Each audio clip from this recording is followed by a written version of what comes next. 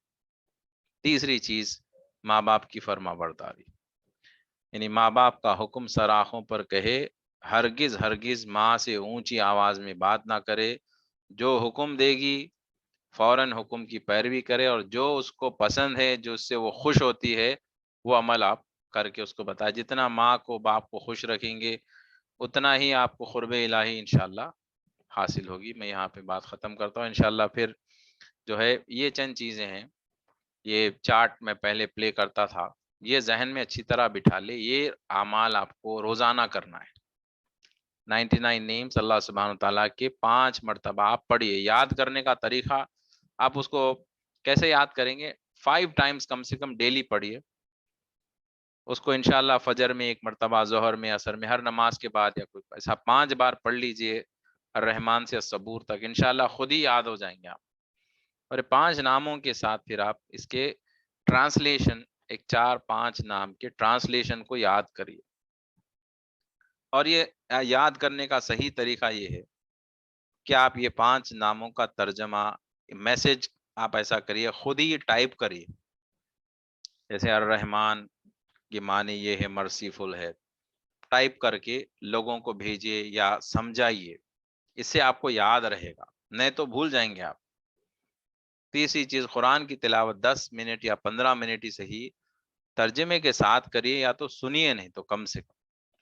چوتھی چیز، تہجد کی نماز ضرور پڑھیے، اگر بہت ہی مشکل ہو رہا ہے، روز نہیں پڑھ سکتے، بہت مشکل ہے، تو کوشش کرے شروعات کے لیے کم از کم اپنے چھٹی کے دن، ویکینڈ کے دن یا جمعرات کی رات کو کم از کم کوشش کرے شروعات، بعد میں روزانہ کر سکتے ہیں انشاءاللہ، ویکینڈ کے لیے کم از کم اتنا تو آپ تہجد کے لیے کریں۔ میں چاہوں گا کہ آپ سب لوگ اب اس وقت ہاتھ اٹھا کے نیت کرے کہ انشاءاللہ سب لوگ تہجد کے لیے ضرور اٹھیں گے انشاءاللہ، کم از کم ویکینڈ پہ تو بھی کم سے کم اٹھیں گے، سب لوگ نیت کریے آج، تہجد انشاءاللہ ہم نہیں چھوڑیں گے، ماشاءاللہ ماشاءاللہ۔ اللہ آپ کی نیتوں کو قبول فرمائے اور اس میں مزید برکتیں عطا فرمائے۔ سب لوگ ہاتھ اٹھائیے۔ تو یہ چیز ہے، اور ذکر آپ کو جو میں بتایا ہوں طریقہ سلوک کا، مراقبہ کا طریقہ، اس میں آپ ضرور روزانہ کم از کم 1 گھنٹہ نکالیے، اگر نہیں ہو پا رہا ہے تو آدھا گھنٹہ نکالیے، اور ویکینڈ پہ چھٹی کے دن زیادہ اس کو کور کریے، ٹھیک ہے؟ 2 گھنٹے ویکینڈ کے لیے، ہفتہ اتوار کو چھٹی اگر ہو تو 2 دن آپ چھٹی کے دن آپ ذکر کریے۔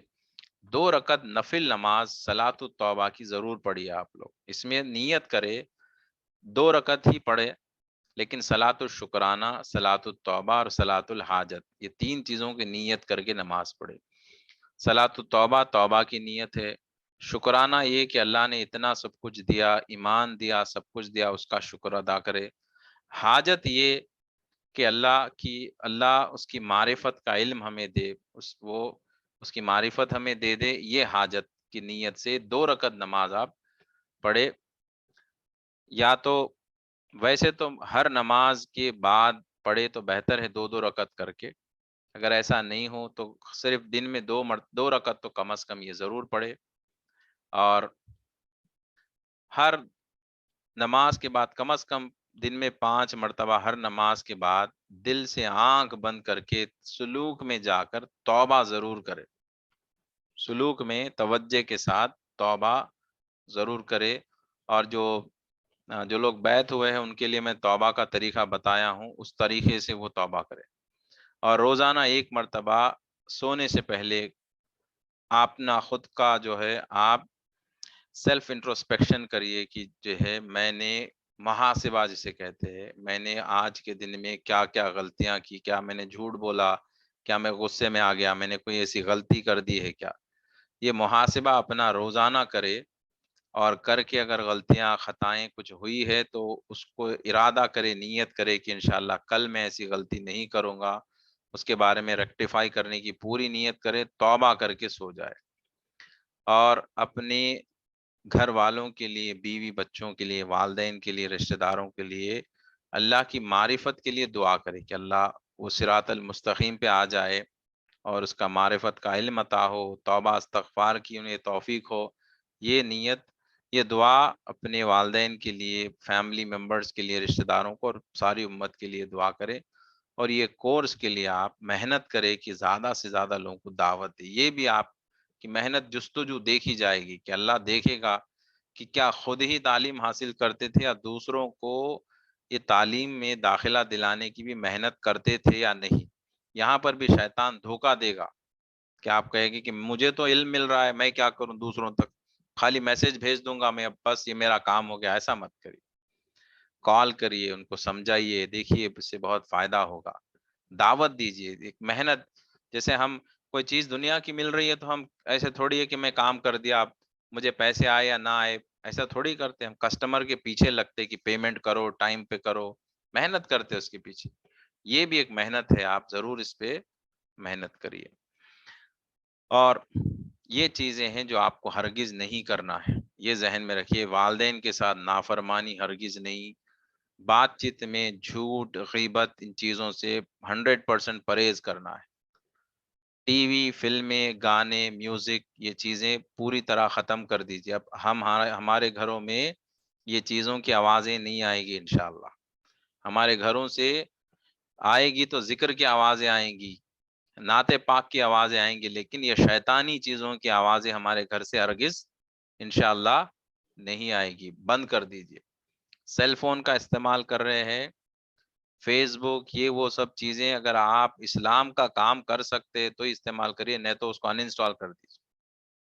کوئی ضرورت ہی نہیں ہے ان چیزوں کی، آپ کو وقت ضائع ہوگا، ٹائم ویسٹ ہو جائے گا اس کے پیچھے۔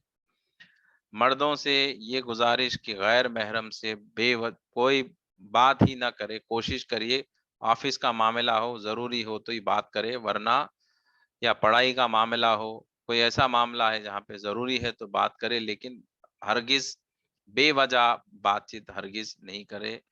اور غرور تکبر نہیں ہونا ہے، غصہ نہیں آنا ہے، کنٹرول کریے چیزوں کو، خود کی سیلفشنس کو ختم کر دیجیے، دوسروں کے بارے میں دل میں کسی بھی قسم کی برائی نہ رکھے، بغض نہیں رہنا ہے، کوئی بھی ہو بس اس کو اپنے حال پہ چھوڑ دو، اپنی عبادت کرتے رہو۔ دشمنی، بغض، کینہ، کپٹ دل میں ہرگز نہیں ہونا ہے۔ اور آخر میں صبر کرے، آپ کو گالی دے، کچھ بھی بولے، برا بولے، جو بھی بولے، آپ کو صبر کرنا ہے، اللہ سے دعا کرنا ہے، بس یہ چیزوں کو ذہن میں رکھے۔ چلیے دعا کر لیتے ہیں۔ الحمدللہ رب العالمین، اللہم صلی علی سیدنا محمد وعلی آلہ وازواجہ واہل بیتہ وصحبہ واولیاء امتہ افضل صلواتک وعدد معلوماتک وبارک وسلم۔ اللہم ربنا آتنا فی الدنیا حسنہ وفی الآخرۃ حسنۃ وقنا عذاب النار۔ ربنا ظلمنا أنفسنا وإن لم تغفر لنا وترحمنا لنكونن من الخاسرين. اللهم إني أسألك الجنة وأعوذ بك من النار. اللهم إني أسألك الحبك وحب من يحبك والعمل الذي يبلغني حبك. اللهم اجعل حبك أحب من نفسي وأهلي ومن الماء البارد. اللهم اجعل في قلبي نورا وفي بصري نورا وفي سمعي نورا وعن يميني نورا وعن يساري نورا وفوقي نورا وتحتي نورا وأمامي نورا وخلفي نورا وجعلي نورا. ربنا لا تزغ قلوبنا بعد إذ هديتنا وهب لنا من لدنك رحمة إنك أنت الوهاب. اللهم عافني في بدني، اللهم عافني في سمعي، اللهم عافني في بصري، اللهم عافني في قلبي. لا إله إلا أنت. اللهم أنت ربي لا إله إلا أنت خلقتني أنا عبدك أنا على عهدك ووعدك ما استطعت أعوذ بك من شر ما صنعت أبوء لك نعمتك علي وأبوء ذنبي فاغفر لي فإنه لا يغفر الذنوب إلا أنت. اللهم إنك عفو تحب العفو فاعف عني واعف عنا واغفر لنا وارحمنا أنت مولانا فانصرنا على القوم الكافرين. سبحانك اللهم وبحمدك أشهد أن لا إله إلا أنت أستغفرك وأتوب إليك. السلام علیکم ورحمۃ اللہ وبرکاتہ.